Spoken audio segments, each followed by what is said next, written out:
Hey guys, welcome to my channel, Glam by Suzanne. My name is Suzanne, and for those who are joining me for the first time, welcome.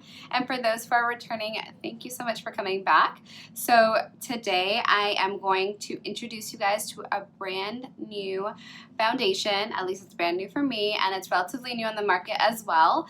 It is by Makeup Forever, and it is their innovative powder foundation. It actually is their matte velvet skin blurring foundation, and this powder foundation is supposed to work wonders to make your skin look flawless and smooth, and it has a buildable coverage, which we are going to speak about a little bit, and all of that good stuff related to this brand new foundation. So if that interests you, please stay tuned, and you know what the deal is. If you haven't joined the family yet, make sure that you click the subscribe button below and subscribe, and click the bell notification so you don't miss any of my future uploads. And if you don't follow me already on my Instagram, it is BoxyCharm Sneak Peek. I will put it on the screen for you guys, as well as follow me on there, where I do beauty reviews, I do different makeup looks. I'm super active on there, so make sure you follow me there as well. So without further ado, we're gonna get right into this brand new Makeup Forever powder foundation and apply it and see how it goes. As you guys have probably noticed, I've already done my eyebrows and my eyeshadow look off camera. I didn't want the video to be so long. I wanted it to be a tutorial on the actual foundation itself and how I think it works, as well as kind of my review on it. But I didn't want you guys to have to sit through all of that.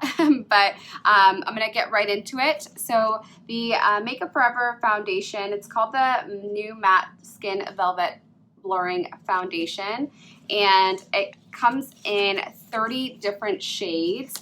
I'm going to show you guys a little bit of the shades here. Here is their shade range right here.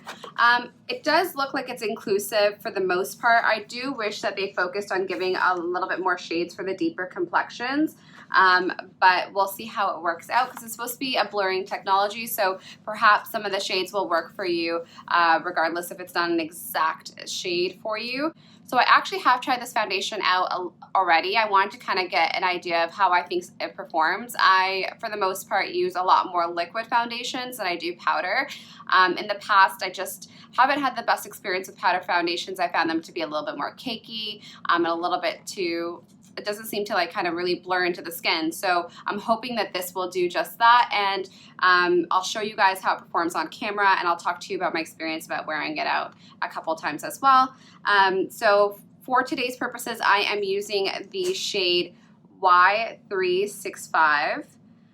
And I can usually get away with the shade Y355. I can get away with up till about, I think, Y375, which can be a little dark on me, but that's kind of my shade range. For those that are wondering what I use in other brands, I use the MAC Cosmetics NC40. I also use Estee Lauder's Double Wear in Cashew, so hopefully if you guys know those ones, then you'll get an idea.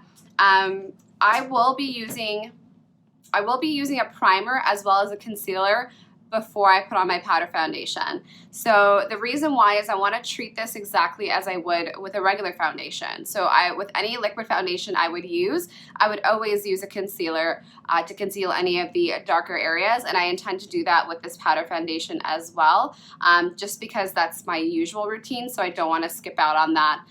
So I can give you guys as honest and true of a review. And for the primer that I'm going to use for today, I'm going to use the Touch in Sol No Problem Primer. It's supposed to just help with my pores a little bit. So I'm going to use that first. Now I'm going to go into the areas that I would normally conceal with liquid when I'm using my liquid foundation routine. I'm going to be using the ColourPop Cosmetics No Filter Foundation in the shade Medium 28.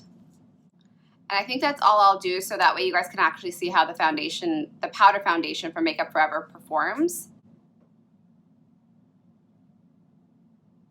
Okay, so now that my concealer is on, and I officially look insane, but I'm going to now apply the Makeup Forever Velvet Skin Blurring Foundation. So when you open the end, you'll notice that there's the palette on this side and there is a sponge applicator on this side. Please ignore that it's already been used. It's because I've tried it out already. On one side here, it's a velvet finish, and on one side here, it's a regular sponge. And how they explain it is that if you want a more sheer coverage where you don't look like you have too much powder foundation on, you could actually see your skin underneath a little bit. Like if you have freckles, they say that you can actually see your freckles through it a little bit but it just perfects your overall complexion. Then you can use the lighter application with the velvet side. And if you want a more full coverage foundation application, then you would use the sponge side. And the third way that you can use this powder foundation is by setting your makeup with it. So by using your favorite foundation already and by taking your powder brush and actually setting your foundation with this Velvet Blur powder finish. So those are the three ways that you can use this. For today's application, because I want to use it as my only base, I'm going to use the sponge side. And actually maybe just for experiment's sake, I will use the velvet side on the other side, and then I'll build it up with the sponge afterwards just so you guys can see the difference.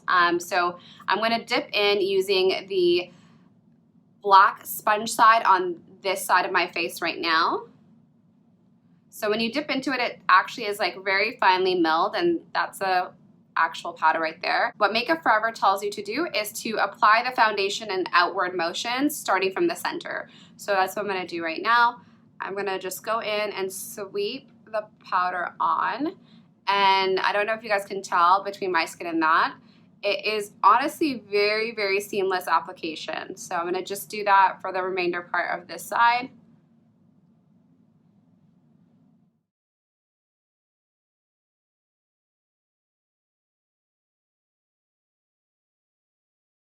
So there you have it. I have applied this side with the black side sponge. This is supposed to be the full coverage way of applying it, as you take the product and you sweep it outwards, and it looks like skin. Honestly, guys, this is the one powder foundation that I've used that I find that it doesn't look cakey. Like the moment you sweep it on, it like settles and blurs into your skin, like just like the name. And honestly, this is not sponsored in any way. So I had a really good experience with this powder foundation, and I'm gonna do the velvet side on the other side for you guys to see how that would apply.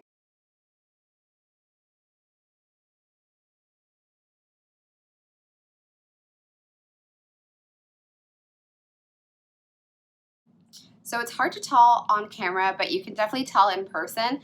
This side I used the black sponge, which is the heavier application. And this side over here, I used the velvet side, which is supposed to be a lighter application. And I don't know if you guys can tell, but you can see a little bit more imperfections on this side, whereas this side has much more of a fuller coverage. So that kind of gives you an idea of how you can use this dual-ended sponge. I'm just gonna build up the coverage on the other side so I look even. And there you guys have it. That's how quickly you could actually put your powder foundation on. You just simply take one swipe and move outwards, starting from the center out. And before you know it, you're completely done. This has to be, from my experience, the fastest way that I've had to apply my foundation. So if you're in a rush, this is a great product. If you're looking for a powder foundation that feels super, super lightweight, that's buildable as well, this is a great option. Like I said, it comes in 30 different shades. For the retail price, depending on where you are, in the US, this retails for about $38. In Canada, it retails anywhere between $48 to $50 in that range. So it is a little pricey, but you do get a lot of product, and honestly you take up very little product using this sponge. So I do think it'll last you a very long time as well. I'm just going to put on the rest of my makeup routine, and I'll come back to give you guys my final thoughts. So I just completed the highlighter and blush off camera, as well as a little bit of bronzer, and I'm just going to apply the Makeup Forever Artist Nude Creme Lip product. And this is supposed to be kind of like if you would think of a liquefied lipstick. It is not truly a gloss because it has way too much pigment and not as much shine, and it's not actually a matte finish. So it's just supposed to be kind of like a liquefied lipstick. And that's just one swipe right there. I'm going to sheer out the product a little bit. I think I'm going to add a little bit of lip liner just to define my lips. So that's the completed look. This has to be honestly by far my easiest foundation routine. So once again, just so you guys know a little bit about the product, if you're looking for a really quick application, so just dragging the sponge across your face with one swipe tends to give you all the coverage that you need. Some of the claims that Makeup Forever makes about this product is that it's buildable and breathable, that it's blurring and it's non-cakey, it controls oil, and that it's water resistant up to 12 hours. I have not tried the water resistant part, but honestly I can speak to the fact that it is not oily. I do have a really oily T-zone and I find that it does control the oil really well. I can attest to the fact that it is truly full coverage if you use the sponge side, and it definitely does not come off cakey to me. As well, especially because I'm a true liquid foundation lover, and the fact that I can use this and I'm happy to use this speaks volumes about how well it performs. To be honest, I think that I like this more than the Makeup Forever, the HD foundation that they have, the liquid one. So this one for me tends to sit better on my skin. It tends to be not as oily and a lot more seamless looking. So I do often reach for this more than the liquid version. So yeah, so those are my thoughts all in all about the foundation. I hope you guys found this helpful and in making a decision if you're thinking about trying to find a powder foundation. A lot of us do tend to reach for this in the summertime, especially because it gets humid and sticky and gross out, and you want something lightweight and something easy to apply. And honestly, this takes the cake, especially I think like if you're traveling and you want to do your makeup in a really fast application. It doesn't take much. You don't need a lot of brushes or different things or like a beauty sponge. You just need literally the sponge that's in here and you're good to go. So really happy with that. I will put all the details about this foundation in the description box below, as well as the retail price and any of my thoughts in the description box below as well. And if you guys have not joined the family, make sure that you do click the subscribe button below and comment below with your favorite foundation. I'd love to hear what you guys are loving right now. I'm always open to trying something new, so please introduce me to something new, and hopefully that I will see you guys in a future video. So until next time guys, thank you so much for sticking around, and I will see you guys soon. Take care.